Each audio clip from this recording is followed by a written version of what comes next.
Welcome to the Richard Dolan Show, where every week we fight the good fight. Greetings. My guest for this week's program is my friend, Catherine Austin Fitz, an individual I've known for, I think, closing in on 15 years, who has given me the best education in how the real world works than probably almost anyone that I know. Catherine, it is a pleasure to have you on once again. Richard, it's always a pleasure. I learned so much by talking to you. Anytime I have a chance to do your show, it's like, yes, I get to talk to Richard. Oh my goodness. Well, all right, so we've got this whole thing happening because I always feel the same way when I talk with you. We've, you have been in the news actually quite a bit this last year over the fact that, well, all these trillions of dollars are somehow disappeared from our national economy. And this is something you've been talking about for so long now. You and 20 years. Yeah. You and I have talked about this for many years, and back then the numbers were, 2.3, 2.6 trillion, and that was a lot of money to discuss. That was the whole thing connected with 9/11 and Rumsfeld's statement. But now it's gone to be so much more.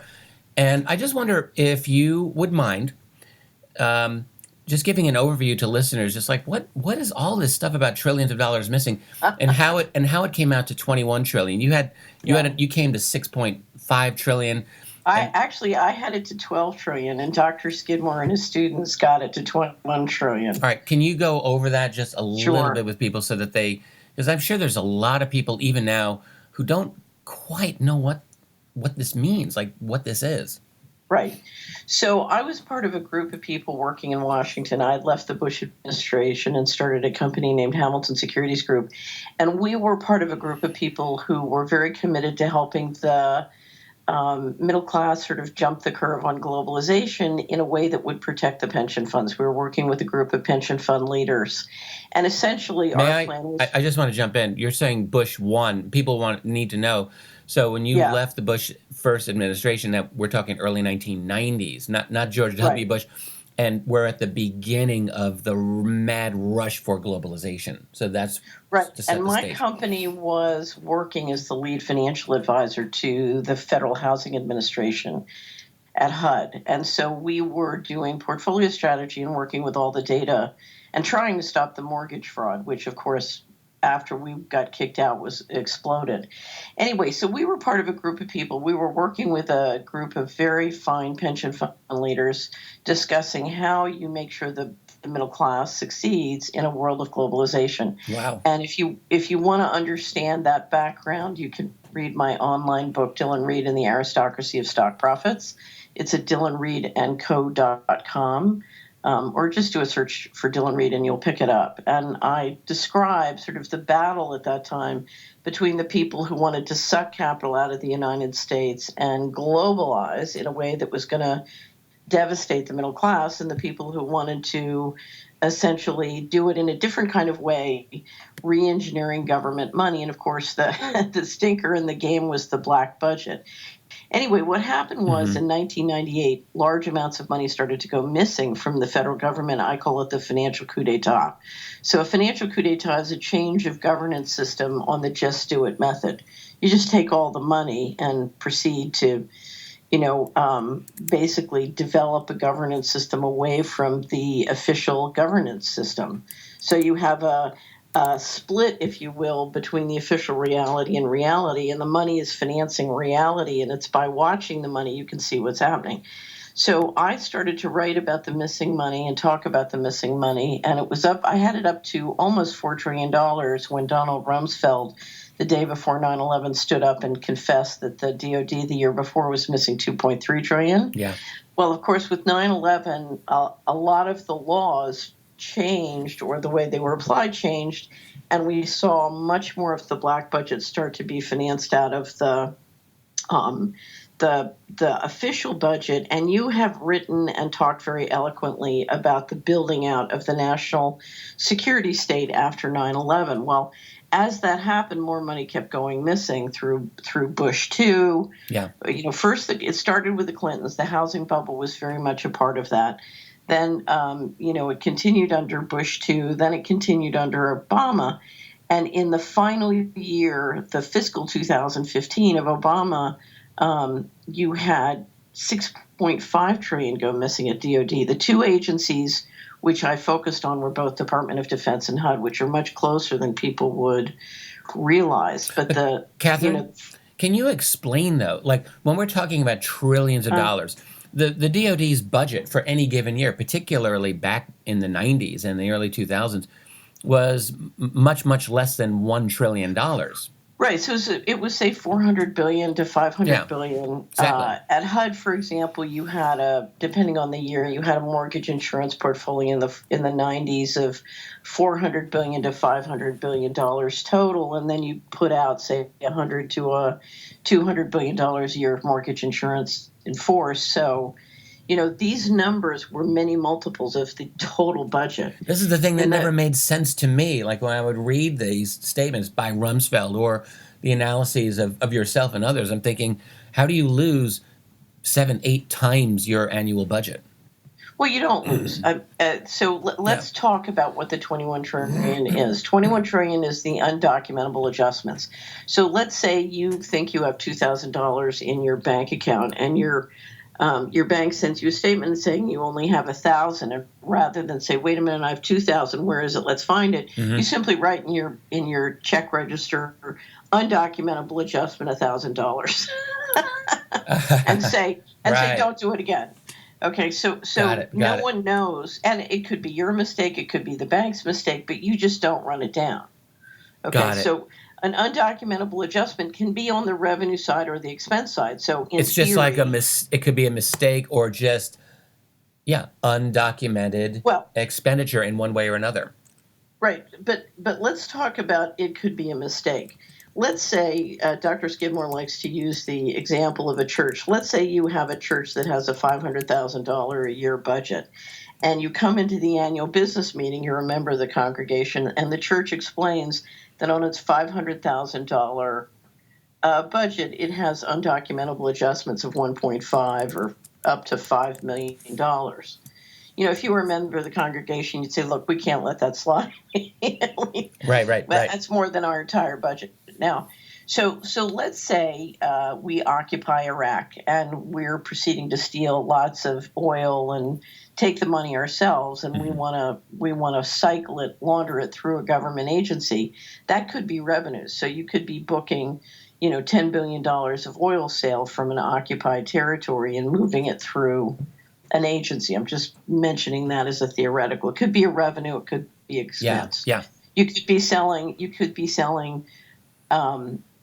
Arms out the back door covertly and taking money in. So if you look, I always tell people, if you look at the joy of cooking, there are thousands of recipes.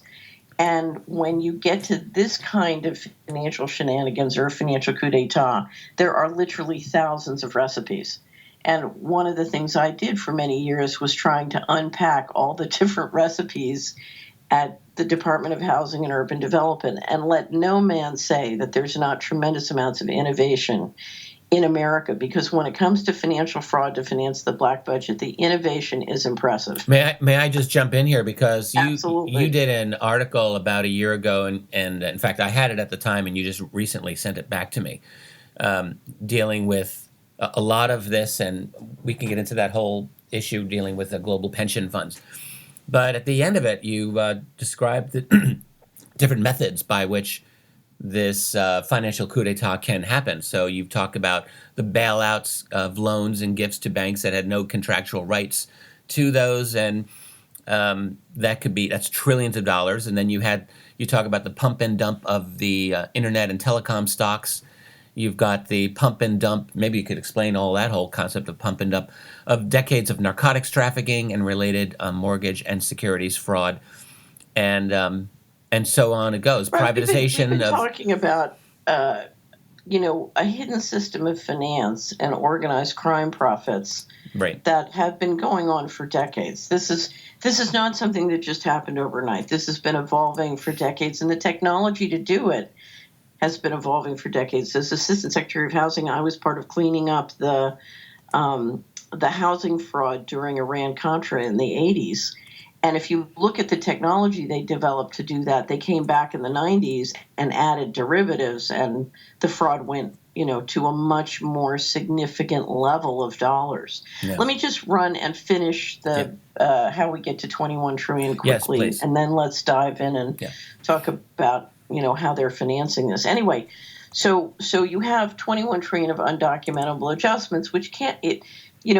If you and I were looking at accounts, 1 to 5% is considered to be noise or an acceptable level. Not to say that you don't run it down because it's billions of dollars, but when you talk about undocumentable adjustments in this size, the notion that this is just, accounting mistakes is absurd. The notion that the systems, one of the things you always hear the government say, well, the computer systems don't talk to each other. Right. That's ridiculous. If you look at the corporate contractors running these systems, they have audits and financial statements and, report financial statements every year.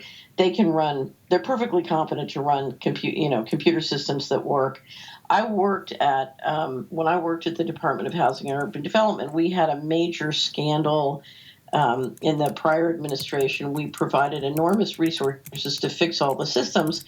The reality is, if you look at what a group of perfectly competent government employees can do with a piece of paper and a pencil with no computers, you don't need computers to fix this, and you don't need computers to run it properly. You can do it with pencils. And the notion that this can't be fixed or books can't be reconciled is completely absurd. Okay. So I know the resources that were provided or available to HUD in 1990. Right.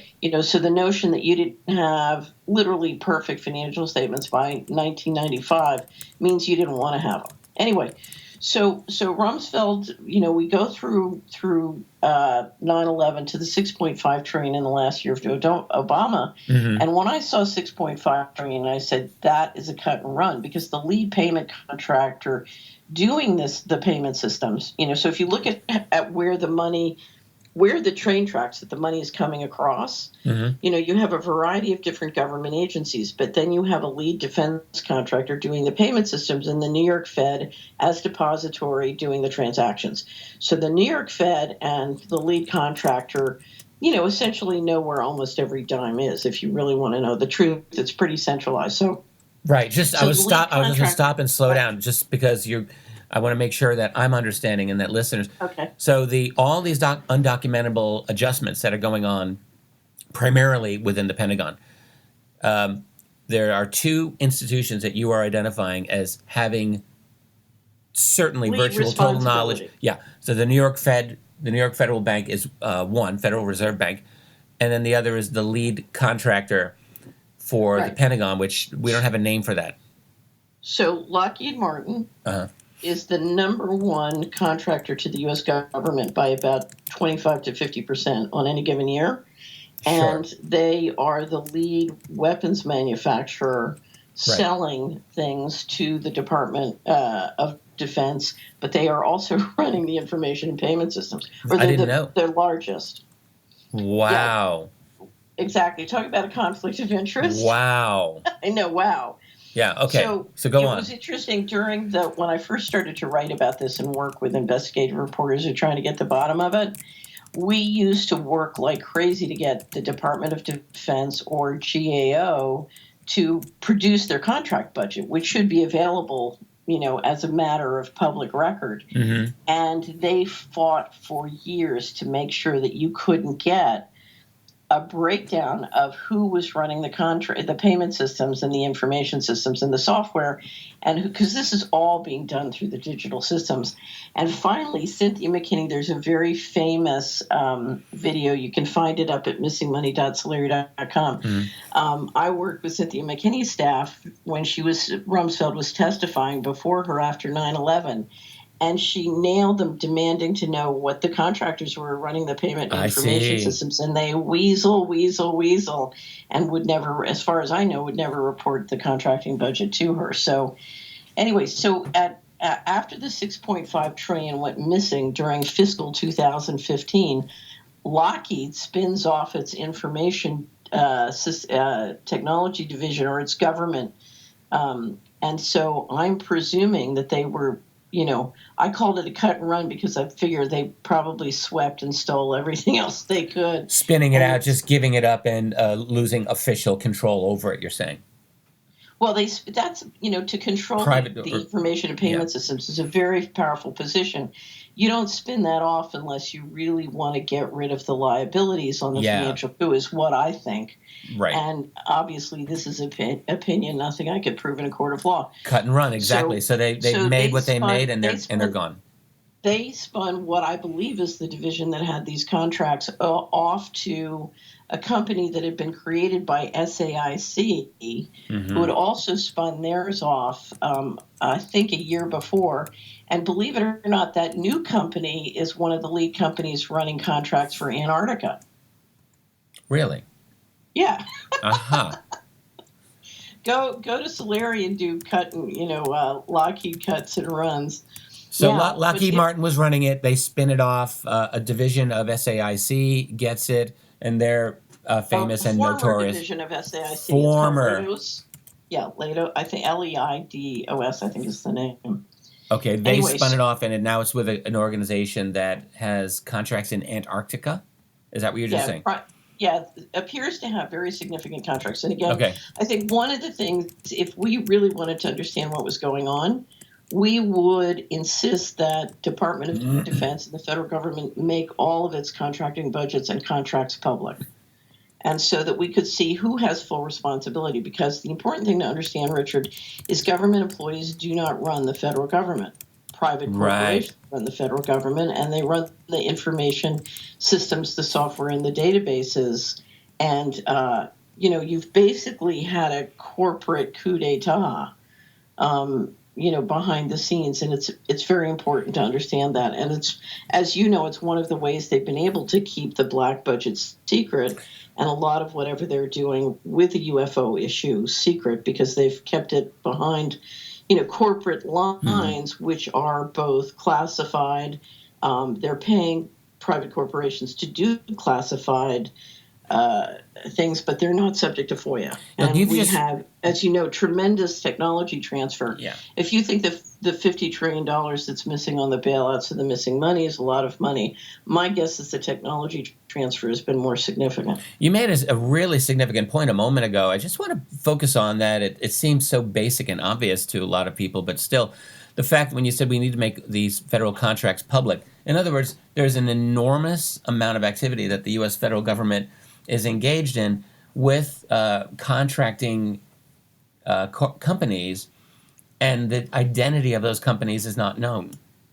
Right. So let me continue Let me continue the missing money, and I'll circle back around to the corporate connection. Yeah. Because if you have money in the stock market, you need to understand this.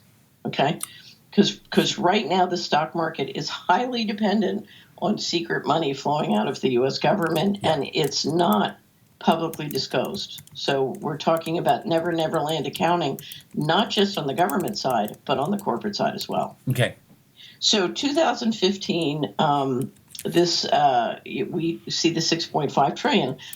I started talking about it because 6.5 trillion is it's 8, 9, 10 times the DoD budget. It's a fantastic amount of money. And we also saw in 2015, fiscal 2015, what was extraordinary amounts going missing from the Department of Housing and Urban Development. Mm-hmm. So now, missing or undocumented, because you said earlier that there's a difference. Undocumentable adjustments. Now, my attitude is, under the Constitution, if you go to missingmoney.solari.com, there's a link that says enforce, which will take you to a website that includes, under Treasury and Fed, a description of the legal structure. I had one of our law firms write 4 pieces that describe the legal framework for financial management in the federal government, both Constitution, U.S. statutes creating financial management reporting requirements, the black budget, and the central bank, the Federal Reserve, because this is a combination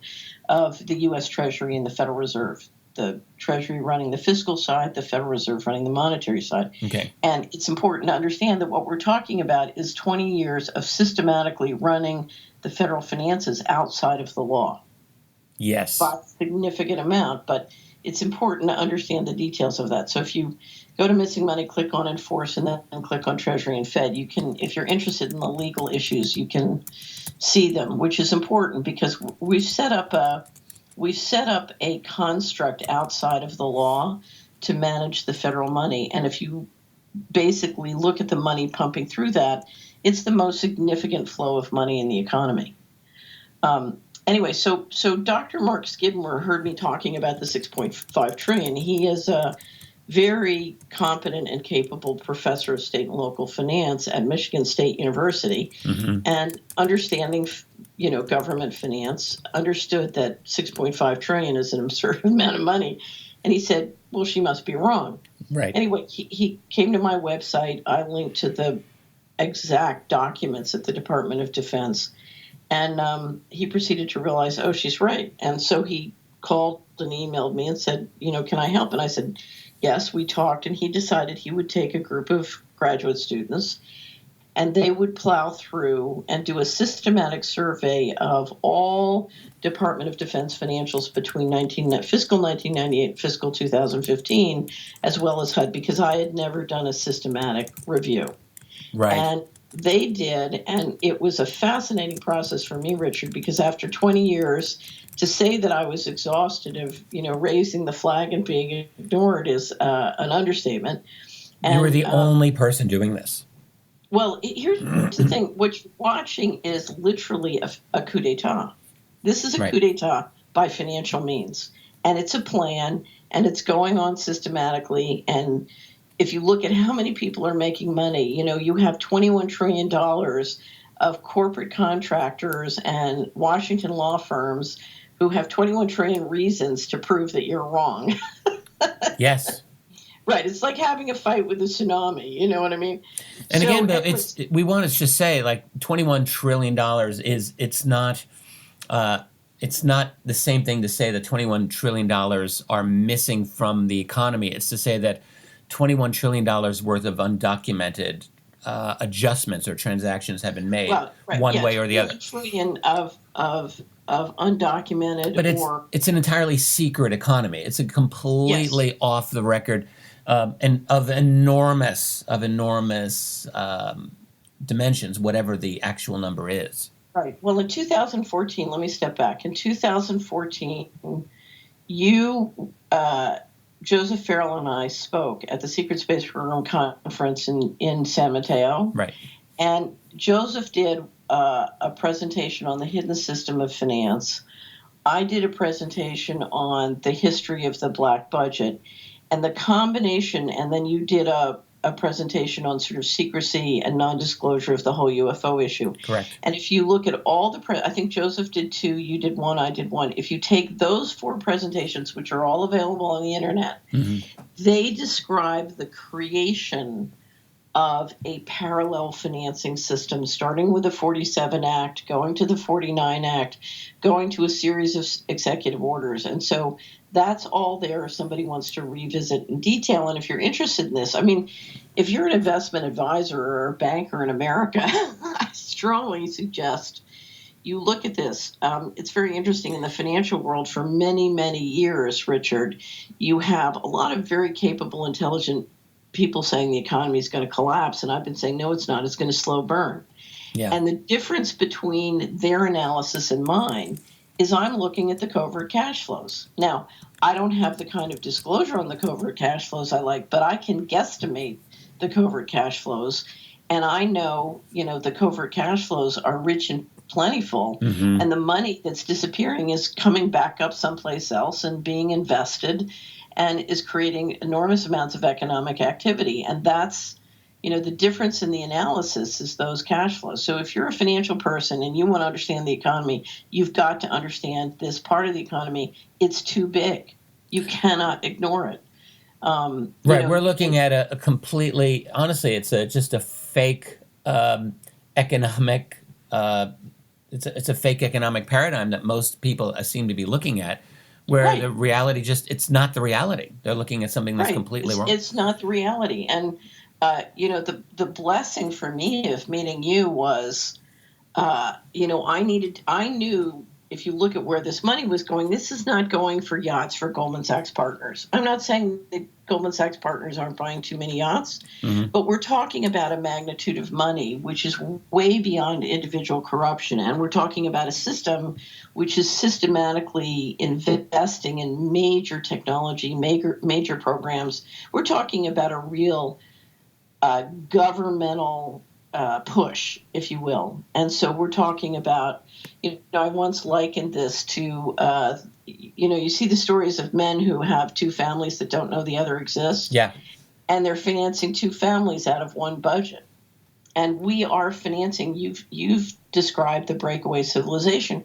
We are financing a breakaway civilization through one budget. Yeah. You described our economy as like with having an open window, and the money's just going out the window. Right. So let me step back and finish on the undocumentable adjustments. So yes. Dr. Skidmore published a report. He had it up to 18 trillion, but his students kept finding more.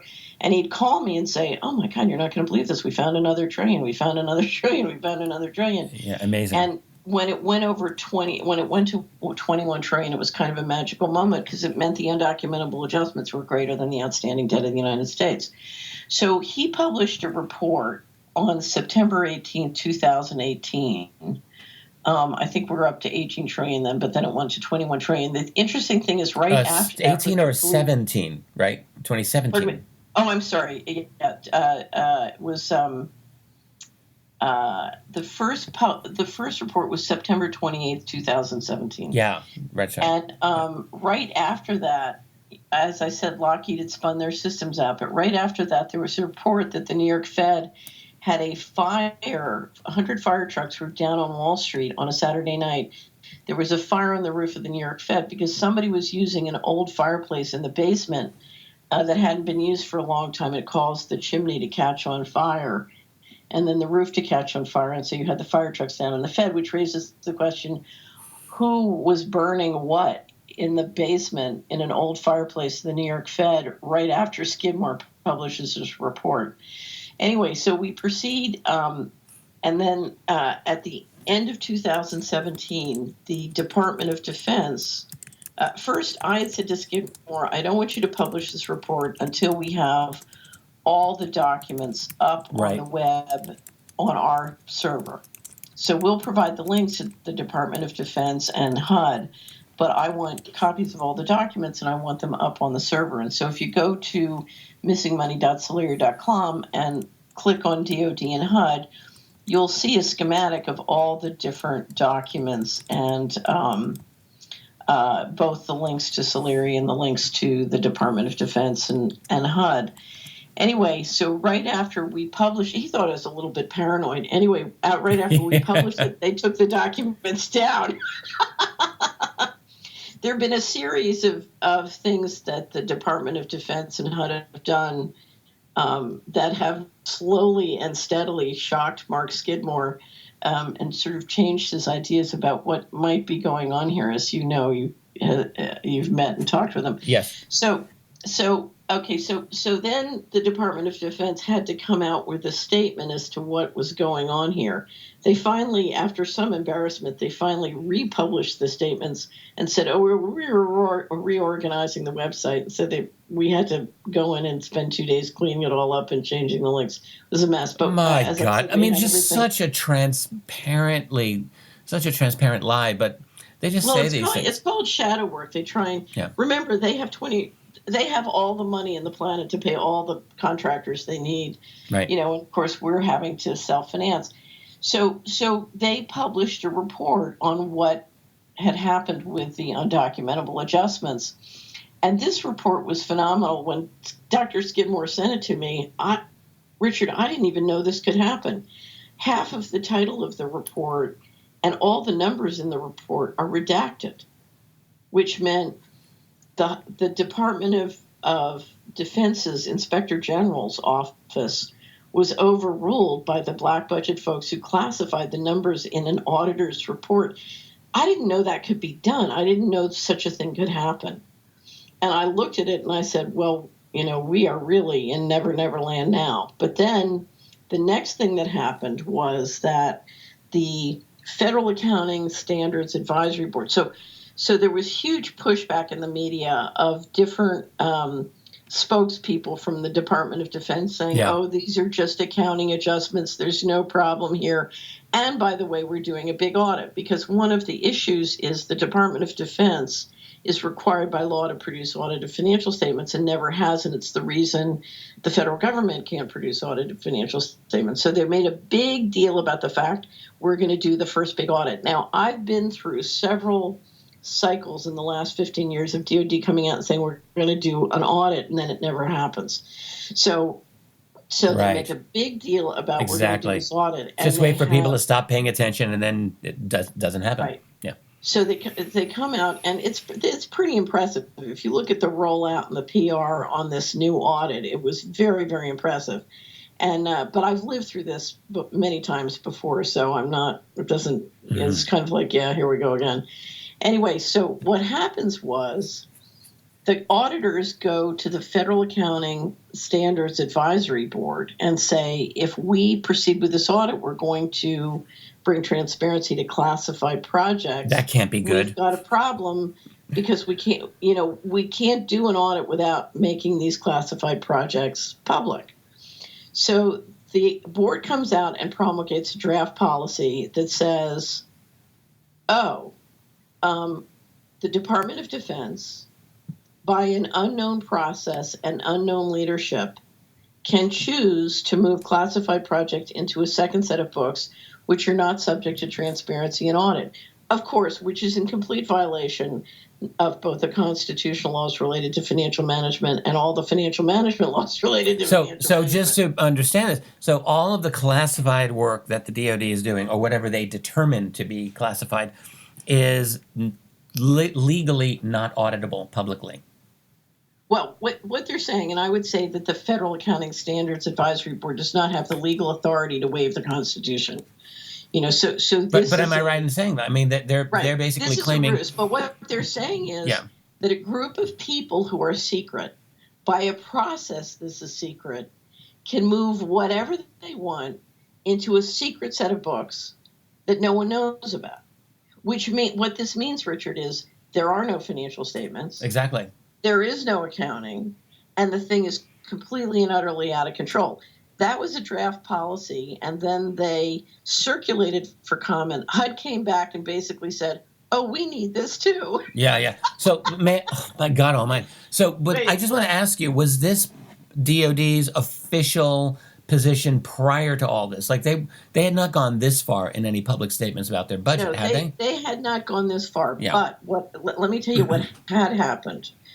When the first Bush administration issued an executive order, we had, the deal between Reagan and Bush is Bush has control of the National Security Council, DOJ, and the intelligence agencies. So he's basically running national security, enforcement, intelligence.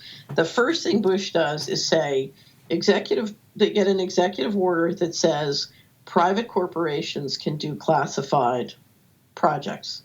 Now, what does that mean? Mm-hmm. What that means is you can borrow or print an infinite amount of money, turn around and give it to publicly traded corporations to do secret projects with the most valuable technology on the planet, and they can have an infinite amount of corporate earnings that are multiplied out 10, 20 times in the stock market, and you can do it all in secret. Yeah, that's incredible. So that was 1981. Which describes why that's when the fraud exploded, as you know. So we had Iran-Contra, and then they came back and doubled down for the housing bubble in the 90s, and we go from there. But what you've done is now you also created a construct both through the Exchange Stabilization Fund and then in basically where the president could waive SEC reporting requirements for corporations. And then Bush, too, delegated that to the National Security Director in 2006. And so what we're talking about is you can borrow an infinite amount of money or print an infinite amount of paper. You can spend that on generating revenues and profits for private corporations on a secret basis, and the corporations can cook their books too. So the government can cook its books, the corporations can cook its book, and now you're talking about a system that is completely and utterly out of control. There are no financial controls whatsoever, other than those people fighting with guns, which is why Right. why you see so much political squabbling, because needless to say, the largesse that's gushing out of this pump during a period of globalization, and that's not just with U.S. politicians and U.S. leadership. This is a global game, because the Treasury, if you look at who's buying the Treasuries, it's global, it's U.S. and all around the world. Yes, and let's just stop on that for a second. It's all around the world. This is a global game. Let's focus on that. It's international finance is buying U.S. Treasuries to finance this system. So everyone wins, as it were. Everyone around the world wins. Yeah. Everyone wins as long as the game is working. The thing I focused last in January 2017, I published our annual wrap-up on pension funds. So it was so good, we were seriously hacked and had to bring up a whole new website. We were down or partially offline for a month. But it's at pension.solari.com. Yeah, we need to get into this. This is a really important thing that you're about to start here. Because the number one financier of the black budget has been the American pension funds. So the American pension funds buy Treasury securities, and that money goes into the government, and then it disappears out the back door. It's no longer there. The technology, as you know, that's so rich and powerful and expensive, has disappeared and is now on a corporate balance sheet or is owned by private investors. And now the pension fund beneficiaries, instead of having a call on those assets, has a call on a Treasury security that they as a taxpayer liable. So they have converted $5 to $10 trillion of assets into $5 to $10 trillion of liabilities on themselves or their children or grandchildren. Well, can we just point out that, and this is what I learned from your article, pension funds around the world total, I think, something close to $30 trillion. Right. But the U.S. pension a component of that is by far the largest. It's something almost 25 of those trillions of dollars. And so it's a very, and a lot of that's in 401k, and then it's in other right. It's financial. The U.S. pension fund assets are very, very significant. Yeah. So so they want that, they use that money as the basic fuel for fueling that black budget. So let me explain the challenge of the leadership with the baby boomer generation. After World War II, you create a pension fund construct where instead of families saving and controlling their own money, they put it into these institutional relationships. So they become, instead of small businesses, they become corporate employees, and they start to, put their savings into a vehicle which is controlled institutionally instead of controlled by the family. And as that money grows, it's being used to finance the build out of the essentially American empire and global multinational corporations. And every year, the baby boomer generation puts $1 in. And they lever that with the financial fraud and other things, and that's financing the operation. Now, when the boomers are about to retire, you have a problem because you need them to keep putting in $1, but instead of putting in $1, they want to take out $1. That gives you a $2 problem. Yeah. And if you look at the housing bubble and all the money that has disappeared, whether in the bailouts or the missing money, I think what happened was the leadership took a look at the cash flows and said, something, we need to get this money out of the infrastructure, because we don't want to spend it on nursing homes. We want to spend it on, building out the American empire, whether it's in space or on land or on sea.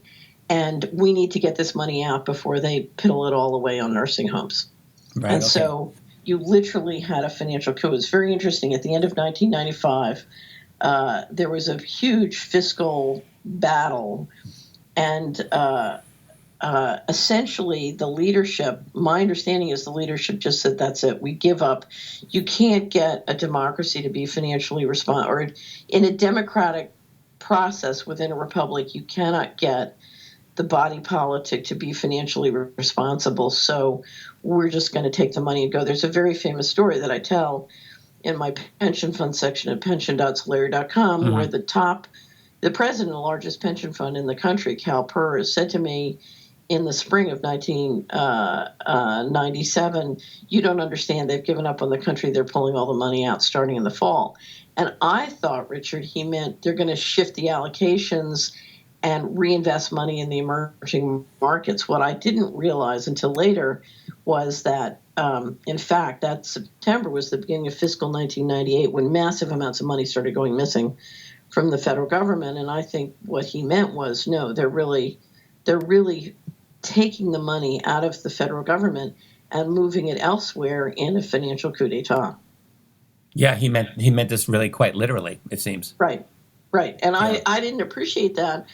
You know, it wasn't until I started to try and get reporters to write stories on the missing money starting in 1999, and we got a lot of stories written. It was interesting. In 2000, I went to visit with the chief of staff to the senator who runs the appropriations subcommittee for the U.S. Treasury, HUD, and a large group of agencies, including NASA. There's the history of appropriations for NASA is whenever they came up short, they'd strip the money out of HUD because they're in the same appropriation basket, interestingly enough. So I went to see the chief of staff, somebody I didn't know, and they said to me, "What do you think is going on in HUD?" This was when Cuomo was running HUD in the Clinton administration, and I was trying to be discreet. I said, I don't know, what do you think is going on? And they looked me dead in the eye, dead seriously, and they said, HUD is being run as a criminal enterprise. And I said, I don't disagree, but the important thing to understand about HUD is that it is a matrix structure controlled by the Department of Justice and the Department of Treasury and the New York Fed member banks, who do all the New York Fed servicing and transaction and other responsibilities. So let me step back, and I want to tell you one story that will help you understand the magnitude of this, that doesn't look like it has anything to the missing money, but I think it's very important to understand. You're familiar with the Madoff? Bernie Madoff. The Madoff fraud. Okay, so yeah. Bernie Madoff had two businesses, a brokerage business and an investment advisory business. And the investment advisory business was essentially a Ponzi scheme that disappeared about $60 billion of private investors' money.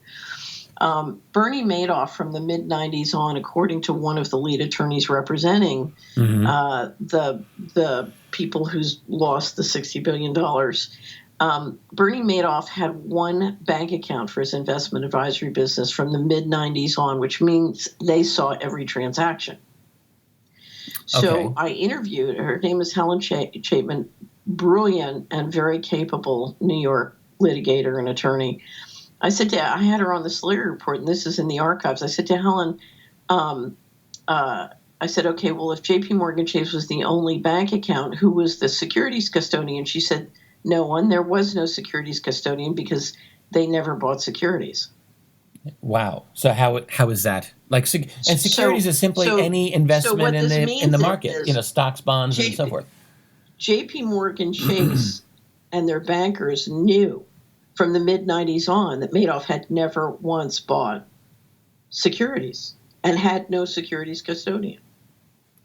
So how is he making all that money? It was really funny. I was on the Solari report, and I said, Helen, what that means is J.P. Morgan Chase was the senior partner in the relationship.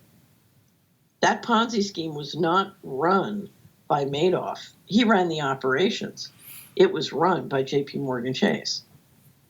And he was basically their front man. Right. That's what it sounds like. Yeah. So what you're talking about, I get back to the fact that the reality and official reality is very separate. I had the same experience. I was on the board. I was in the cleanup team that cleaned up the First American scandal.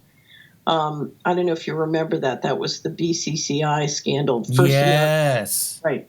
And Harry Albright was appointed by Morgenthau. Harry had been the chairman of the Dime Savings Bank and Battery Park City Authority, and he was appointed by Morgenthau to come and be part of the cleanup. It was a big fight between Morgenthau and the Department of Justice, and Harry needed a couple of board members as ringers, and so he brought me in, and I had tremendous confidence in him, so I was happy to be his ringer. But I was out in a house in McLean, Virginia, and Harry sent out from the law firm a Brinks truck with literally, I don't know, it was about 25,000 pages of legal documentation.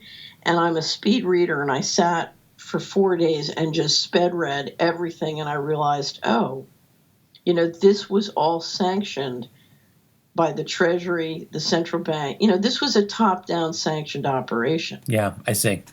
Right. So we're talking about a financial system which is phenomenally different than both what the law says and what the official reality says.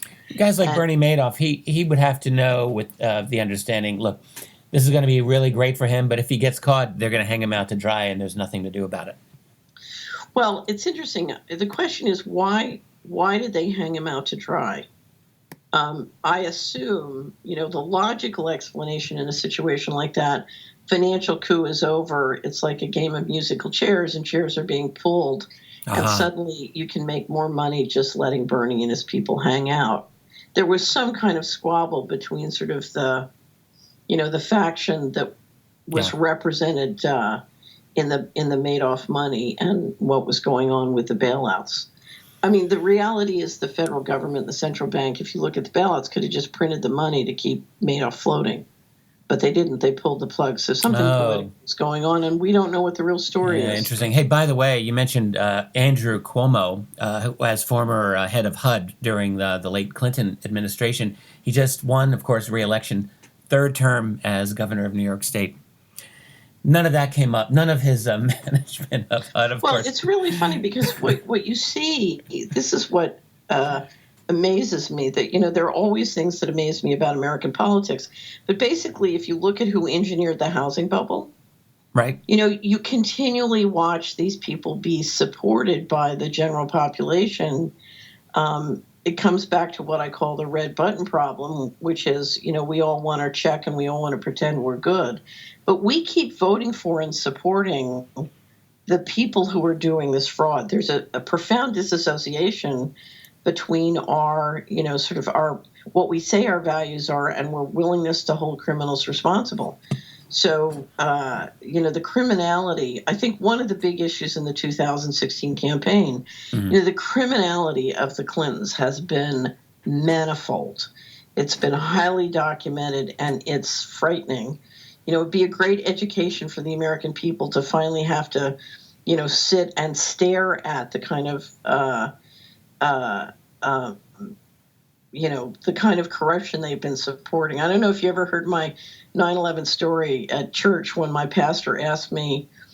My pastor got up the day after 9/11, got up at the prayer service and got up to the pulpit, and he said, George W. Bush was anointed by God for a time such as this. And I started to pray because I just thought, we're all going to get tricked. My family's going to get destroyed. A lot of these kids are going to go to war. They'll be killed. What am I going to do? And just then, my pastor's a lovely guy, said, he said, Austin, you worked in Washington. What do you think?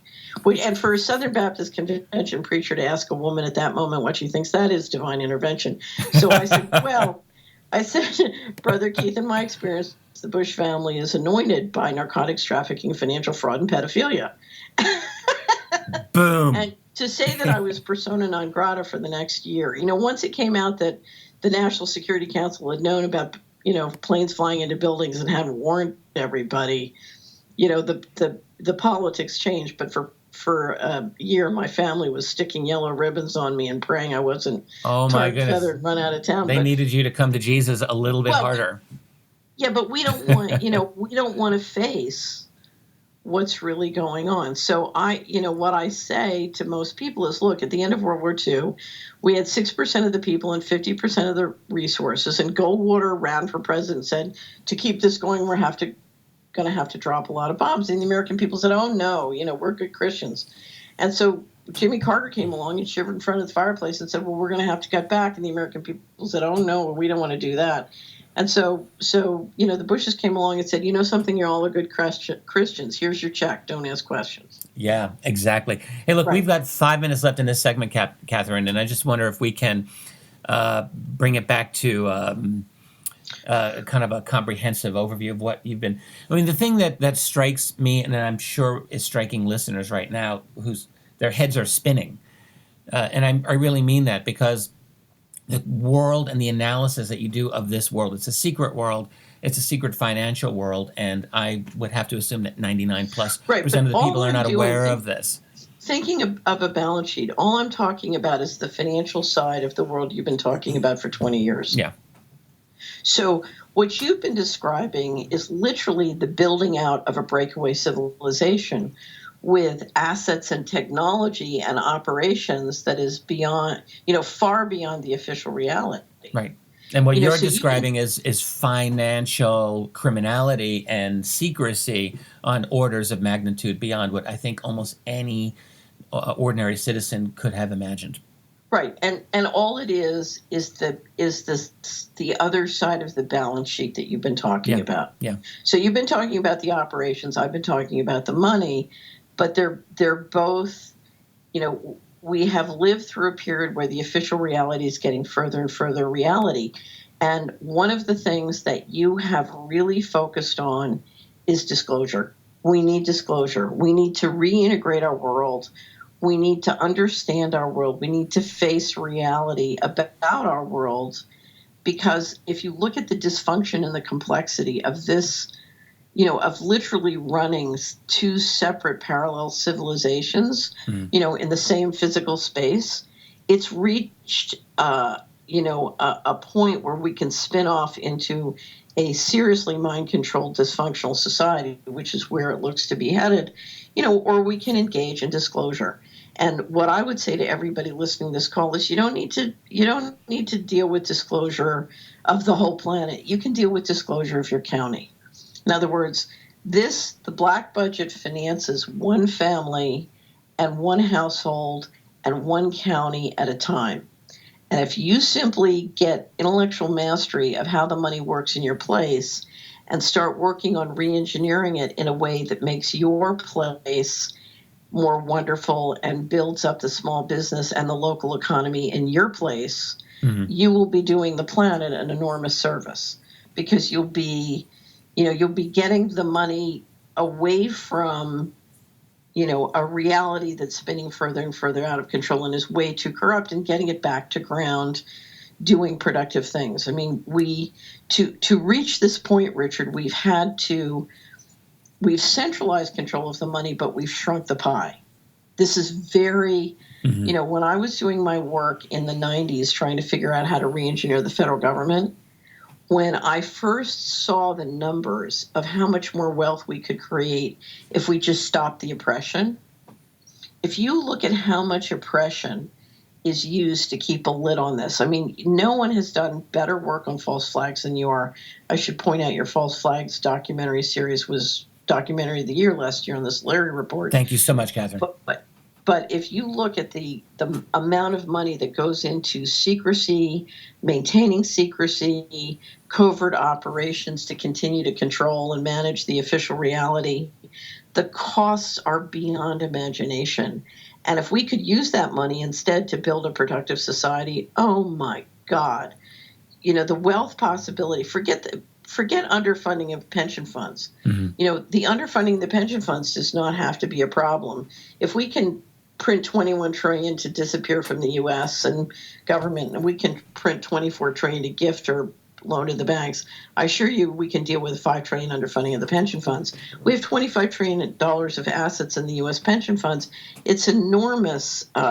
It's an enormous blessing. There are lots of assets. What it sounds like. Oh, I'm sorry. Finish your thought, please. I'm sorry. Right, but when you run a financial system with this many lies and this many secret drains, there are no solutions without transparency and dealing with the problem at the core. We have a problem at the core, and it's the absence of disclosure and transparency.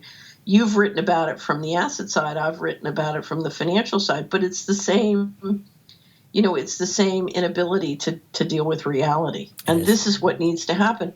It's very sad because we just had an enormous election. We spent $5 billion trying to determine who our new House and Senate representatives are going to be, but we didn't have a discussion of the missing money. Nope, not anywhere. I don't think anywhere. Or disclosure of these operations. Yeah. And it's not that the system that we have is intrinsically a bad one. I think the system we have is intrinsically a great one. Yes, I agree. And it can be made to work actually really, really well for people. But we need this transparency. We need to understand what's happening with the massive financial theft and the squirreling away of so many of those assets into a separate infrastructure. I used to have a wonderful pastor in Washington who used to scream out when he was really mad, if we can face it, God can fix it. There are people who are paid to run the government. We don't have to do it, but we have to face it, and facing it is critical to giving them the permission they need to do it. Because right now, everybody in America wants their check, and they want to be told that they're good Christians and, they're good people, and it's not their responsibility. That can't work anymore, and it's one of the reasons we have so much dysfunction. So, Exactly. There are people who are paid to fix this. But we need to face it and provide the political support to the discussion that says, okay, how do we turn it around? It can be turned around. You can't. All we're doing is destroying our economy. We're liquidating it to provide central control. Catherine, we've got to end it right here. That's all the time we have for this hour. Can you imagine how the time has flown by? Richard, always a pleasure. We're going to figure it out. Thank you, Catherine. It's always been a pleasure having you here. That concludes the first part of my interview with Catherine Austin Fitts. Subscribers of Richard Dolan members can hear part 2 of this amazing interview. Thanks for listening. And remember, while we learn and grow and search for the truth, let's be good to each other. Later.